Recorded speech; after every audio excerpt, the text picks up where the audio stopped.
উনি আমাকে বলল, আপনি কিভাবে এত দূর আসলেন একটু বলবেন?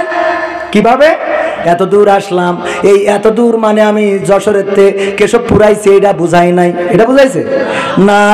আমি কেমন করে ওয়াইজিন হইলাম, কেমন করে বক্তা হইলাম, কেমন করে শিল্পী হইলাম, কেমন করে নাট্যকার হইলাম? এক কথায় আনসার হলো, আল্লাহ রাব্বুল আলামিনের জন্য এত দূর আসতে পেরেছি। কার জন্য? আল্লাহর জন্য। জেলখানায় থাকতে গাইতাম, কণ্ঠ যখন দিয়েছ প্রভু দাও না সেই ময়দান, যে মাঠে দাঁড়িয়ে গাইব আমি, যে মাঠে দাঁড়িয়ে গাইব আমি তোমার নামের গান, দাও না সেই ময়দান ও প্রভু, দাও না সেই ময়দান। কণ্ঠ যখন দিয়েছ প্রভু দাও না সেই ময়দান ও প্রভু, দাও না সেই ময়দান। বলেন আমি। দেয়ার মালিককে, আল্লাহকে যারা অভিভাবক মেনে নেয় তাদের কোনো ভয় থাকে না, তাদের কোনো দুঃখ থাকে না, তাদের কোনো পরাজয় থাকে না, তাদের কোনো হার জিত থাকে না। যাই করে সেটাই সফলতা, যাই করে সেটাই সফলতা। আমাদের নাটক দেখলেও আমরা সফল, না দেখলেও আমরা সফল। আমরা কারণ করি কার জন্যে? কার জন্যে? আমার ওয়াজ আপনারা শুনলেও আমি সফল, না শুনলেও আমি সফল। কারণ করি কার জন্যে? আল্লাহকে যারা অভিভাবক মানে এদের কষ্ট থাকে না। উদাহরণ দিলে বুঝবেন। এই দুই একজন উঠছেন, 12টা বেজে গেছে, শেষ করে দেবো, শেষ করে দেবো।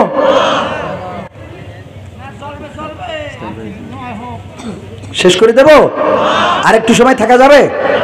কয়েকটা মিনিট, 8-10 মিনিট। আমি এখান থেকে প্রোগ্রাম সেরে চলে যাব নাটোরে। রাত্রে নাটোরে থাকবো, তারপরে কালকে মাহফিল চাঁপাইনবাবগঞ্জ ভোলাহাট, সম্ভবত আমি যদি ভুল না বলি, ডায়েরিতে লেখা। ওখানে এখান থেকে যশোর থেকে প্রায় 350 কিলোমিটার দূরে। তো এই জন্য রাত্রে একটু পথ আগায় রাখবো, কারণ এই রাত্রে না গেলে আমার ইজি বাইক আর ভ্যান এত পরিমাণ বেড়েছে। আর শুধু তো পারিনি, ওরা তো ভ্যান চালায় না, ওরা মনে হয় যে বিমান চালায়। ঠিক না বেঠে? যারা চালায় তারা মাইন্ড করবেন না ভাই, আপনাকে জ্বালায় এত অতিষ্ঠ। যেখানে বাস পার্কিং করার কথা, বাস স্ট্যান্ড, বাস দাঁড়ায় যাত্রী তুলবে, ওখানে ভ্যান আর ইজি বাইক বাসের জায়গা তো ধরিছে, রাস্তাও আরো 8 কিলোমিটার নিয়ে নিয়েছে। ঠিক না বেঠিক? ইজি বাইক গুলো, ভ্যান গুলো কোনো শৃঙ্খলা নাই, সিস্টেম নাই, আবার উল্টো পাল্টা চালাবে। আমরা যদি কিছু বলি, কয় ড্রাইভারই শিখাচ্ছেন, সহ্য না করবার। আমরা লাইসেন্স করে গাড়ি চালাই, আর ওরা আমাদের উল্টো কয়। আবার যদি আমাদের গাড়ি কোনোভাবে ভ্যানে লেগে যায়, তাহলে জরিমানা দিতে হবে আমাদের, কারণ ওরা গরিব মানুষ। ওরা কি গরিব মানুষ? আমাদের দেশের আইন হলো, যদি ট্রাক মোটরসাইকেলকে চাপা দেয়, তাইলে দায়ী আজ যাই হোক ওই ট্রাকালার। ও ট্রাকালা যদি ট্রাকে থাকে, ওর ওই হয় পাতালে নাই হাসপাতালে। ঠিক না বেঠিক? অথচ দেখা গেল যে ট্রাকেই এসে মেরিতেছে বাইকালা। করে না? করে না? কিন্তু সমস্যা হলো ছোট গাড়ি আর বড় গাড়ি। আমাদের চিন্তা হলো যে বড় গাড়ি মানেই অপরাধী। এই হলো আমাদের চিন্তা চেতনা। এই চিন্তা করে মালয়েশিয়াতে আমি নিজে চোখে দেখেছি, অ্যাক্সিডেন্ট করার পরে 2টা গাড়ি মুখোমুখি লেগে গেছে। ওরা দুই গাড়ি থেকে নামবে, নেমে দুইজনে হ্যান্ডশাপ করে কুলাকুলি করে একজন আর একজনের চলে চুমু খাবে, খেয়ে তারপরে বলবে এখন কি করা যায়। বিশেষ হয় আপনাদের যারা মালয়েশিয়ায় আছে তাদের কাছে জিজ্ঞেস করে দেখেন। অ্যাক্সিডেন্ট করার পরে দুইজনে গাড়ি থেকে নেমে আগে হ্যান্ডশাপ, তারপরে কুলাকুলি, তারপরে নিজেরা চুমা খাবে একে অপরের। তারপরে যে ওরা বলবে যে দেখ অপরাধটা কার ছিল, আমার ছিল, আমি সরি, আমাদের ইন্স্যুরেন্স আছে, ইন্স্যুরেন্স কর্তৃপক্ষ যা করার করবে। যদি মিট করতে না পারে তাইলে পুলিশকে ডাক দেবে, পুলিশ এসে মীমাংসা করে দেবে। কোনো মারামারি নেই, কাটাকাটি নেই, পালানো লাগে না, দৌড়ানো লাগে না। এটা মালয়েশিয়া থেকে অনেক কিছুই শিখেছি। অনেকেই অনেকের থেকে হিংসা করে।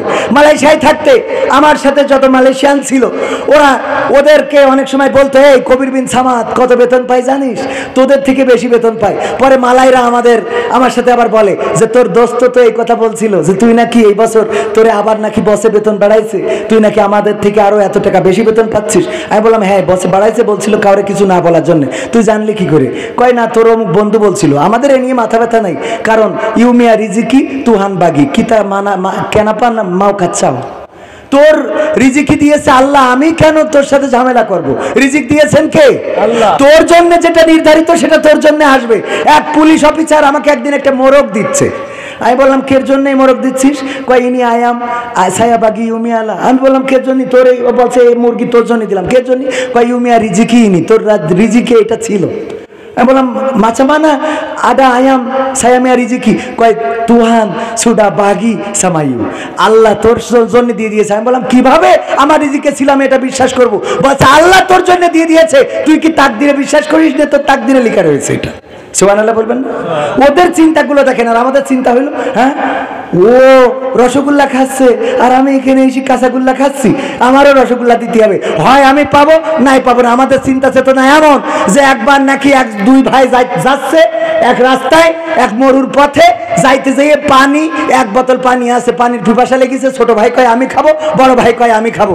দুই ভাই মারামারি করতে করতে পানিটা গেছে পড়ি, মরুভূমিতে পড়লি, মরুভূমিতে নাকি একটা দৈত্য আটকানো ছিল, ও ওই পানি পেয়ে জেগে উঠেছে হু হা হা হা করে।